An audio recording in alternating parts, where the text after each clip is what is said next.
మంత్రి కిషన్ రెడ్డి మాట్లాడుతున్నారు. లైవ్ లో చూద్దాం. స్కూటీని ఇస్తామని చెప్పారు. ఏ విషయం కూడా ఈరోజు ఆలోచన చేసినా కూడా రాష్ట్రంలో ముఖ్యమంత్రి గారు ప్రకటనలు చేస్తున్నారు, పెద్ద పెద్ద ప్రకటనలు, కానీ చిన్న చిన్న పనులు కూడా ముందుకు సాగడం లేదు. ఇది ఈ రాష్ట్రంలో ఉన్నటువంటి పరిస్థితి. అంతేకాకుండా ఈ రాష్ట్రంలో ఉన్నటువంటి మహిళలు నెలకు 2500 రూపాయలు ఫైనాన్షియల్ అసిస్టెన్స్ ఇస్తామని చెప్పి వాళ్ళ గ్యారంటీలో ప్రకటించారు. రైతుల రుణమాఫీ అరాకొర ఇంకా పూర్తి చేయలేదు. రైతులకు సంబంధించినటువంటి రుణమాఫీ కానీ, రైతులకు ఇస్తానన్నటువంటి 15,000 రూపాయలు కానీ, రైతు కూలీలకు ఇవ్వాల్సినటువంటి 10,000 రూపాయలు కానీ, కౌలు రైతులకు ఇవ్వాల్సినటువంటి ఆర్థిక సహాయం కానీ రాష్ట్ర ప్రభుత్వము పూర్తిగా మొండి చేయి చూపుతా ఉన్నది. అందుకే ఈరోజు మరి గతంలో మీకు అందరూ తెలుసు, జీవో 317 పైన 50,000 మంది ఉపాధ్యాయులు ఉద్యోగస్తులు మరి కాంప్లైంట్ చేయడం జరిగింది. తమ యొక్క గ్రీవెన్సెస్ను రిజిస్ట్రేషన్ చేశారు. ఏ ఒక్కటి కూడా ఈరోజు వరకు పరిష్కారం చేయలేనటువంటి పరిస్థితిలో. అందుకే ఈరోజు ఈ యొక్క ఎన్నికల్లో ఉపాధ్యాయులు కానీ లేక విద్యారంగానికి సంబంధించినటువంటి అన్ని వర్గాలు కూడా కాంగ్రెస్ పార్టీకి వ్యతిరేకంగా స్పందిస్తున్నటువంటి పరిస్థితి మనం చూస్తూ ఉన్నాం. అందుకే ఈ ఎన్నికల్లో భారతీయ జనతా పార్టీని గెలిపించాల్సిందిగా భారతీయ జనతా పార్టీ అభ్యర్థులైనటువంటి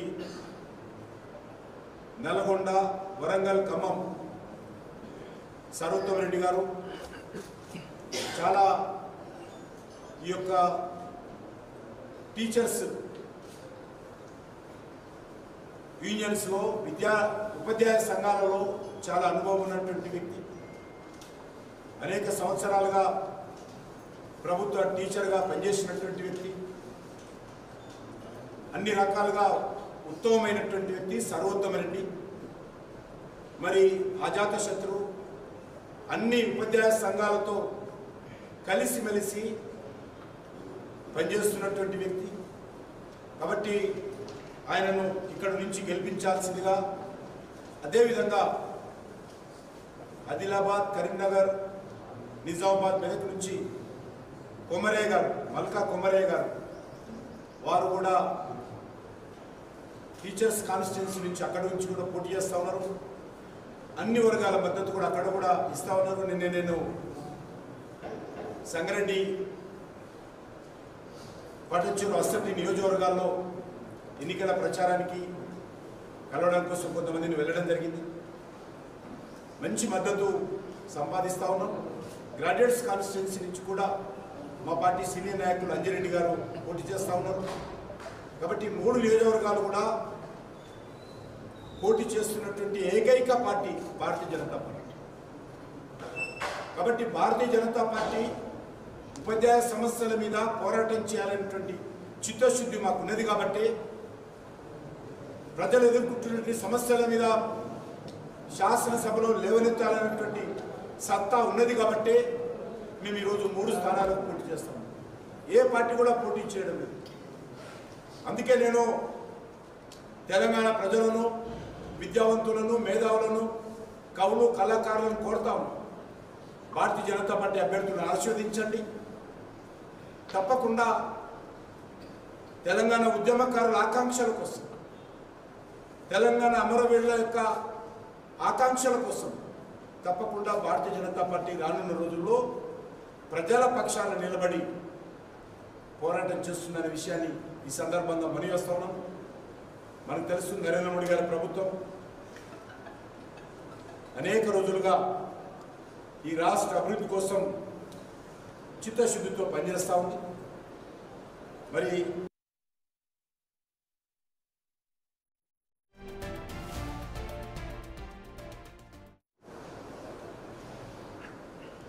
జరుగుతున్నటువంటి ఎన్నికల్లో మద్దతు ఇవ్వాల్సిందిగా నేను అన్ని వర్గాల ప్రజలకు ఈరోజు మరొకసారి విజ్ఞప్తి చేస్తా ఉన్నాను, మనవి చేస్తా ఉన్నాను.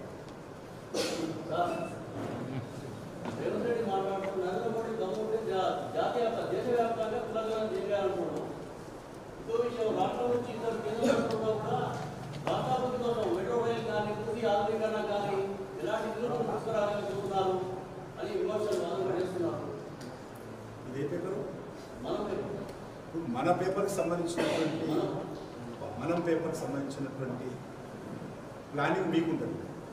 ఈనాడు పేపర్ మీకు సపోర్ట్ చేయలేదు. కానీ రాష్ట్ర ప్రభుత్వానికి సంబంధించినటువంటి ప్రాజెక్టులు రాష్ట్ర ప్రభుత్వం వనరులకు అనుగుణంగా వాళ్ళు ఏర్పాటు చేస్తారు. కేంద్ర ప్రభుత్వము ఈ రాష్ట్రంలో అనేక రకాల అభివృద్ధి కార్యక్రమాలు చేస్తాము. ఈ రాష్ట్రంలో ఈరోజు రీజనల్ రింగ్ రోడ్ కోసము సుమారు 26,000 కోట్లతోటి కేంద్ర ప్రభుత్వం ప్లాన్ చేస్తుంది. అంతేకాకుండా ఈ రాష్ట్రంలో జహీరాబాద్లో ఇండస్ట్రియల్ కారిడార్ దేశవ్యాప్తంగా 12 వస్తే ఈ రాష్ట్రంలో మరి తెలంగాణకు ఒకటి తీసుకురావడం జరిగింది. దేశవ్యాప్తంగా 7 మెగా టెక్స్టైల్ పార్కులు వస్తే ఒక టెక్స్టైల్ పార్కు ఈరోజు వరంగల్ తీసుకురావడం. అనేక రోజులుగా పెండింగ్లో ఉన్నటువంటి కోచ్ ఫ్యాక్టరీ ఈరోజు ప్రధానమంత్రి గారు స్వయంగా వచ్చి పూజ చేశాడు.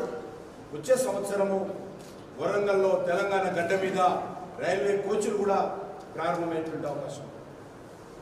అంతేకాకుండా ఈరోజు తెలంగాణ రైతాంగం కోసం యూరియా ఉత్పత్తి చేసేటువంటి పరిశ్రమ సుమారు 7,000 కోట్ల రూపాయలతో రామగుండంలో ప్రధానమంత్రి గారు స్వయంగా వచ్చి భూమి పూజ చేసి ఆ యొక్క కంపెనీ పూర్తిగా కన్స్ట్రక్షన్ చేసి మళ్ళీ యూరియా ఉత్పత్తి చేస్తూ ఆ యొక్క పరిశ్రమను తెలంగాణ రైతులకు డెడికేట్ చేసింది కేంద్ర ప్రభుత్వము, నరేంద్ర మోడీ గారు. అంతేకాకుండా జాతీయ రహదారుల కోసము ఈరోజు 1,000 కోట్ల రూపాయలు 1,20,000 కోట్ల రూపాయలు ఇప్పటికే ఖర్చు పెట్టాము. మరొక 80,000 కోట్ల రూపాయల పనులు ఈరోజు నిర్మాణంలో ఉన్నాయి. జాతీయ రహదారులు తెలంగాణలో 33 జిల్లాలు ఉంటే 32 జిల్లాలతోటి నేషనల్ హైవేస్తో అనుసంధానం చేయడం జరిగింది. కొత్తగా ఏర్పడినటువంటి జిల్లాలు అయినప్పటికీ కూడా నేషనల్ హైవేస్తో కేంద్ర ప్రభుత్వము జాతీయ రహదారుల అనుసంధానం తెలంగాణలో చేయడం జరిగింది. అంతేకాకుండా రైల్వేల అభివృద్ధి కోసం సుమారు 84,492 కోట్లతోటి నూతన ప్రాజెక్టులు తీసుకుంది.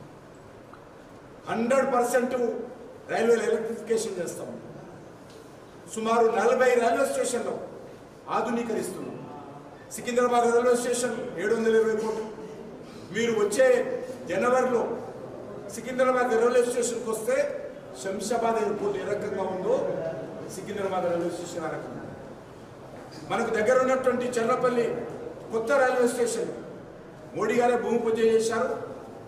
ఈరోజు ఆ యొక్క చర్లపల్లి రైల్వే స్టేషన్ కూడా డెడికేట్ చేయడానికి విషయం మనం చేస్తాం, పూర్తి చేశాం. అదేవిధంగా ఈరోజు మనం చూస్తూ ఉన్నాం 5 వందే భారత్ ట్రైన్లు తెలంగాణ నుంచి ప్రారంభమైనవి.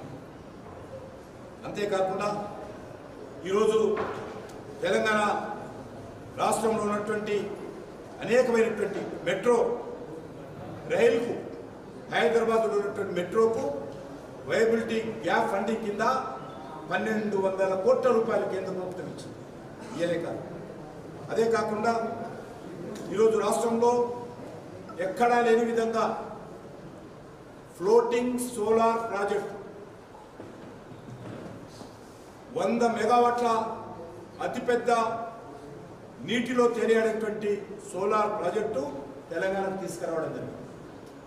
అంతేకాకుండా ఈరోజు తెలంగాణ ఎరువుల మీద రైతులకు అందిస్తున్నటువంటి సబ్సిడీ 60,000 కోట్ల రూపాయలు. ప్రపంచవ్యాప్తంగా ఎరువుల ధరలు పెరిగాయి.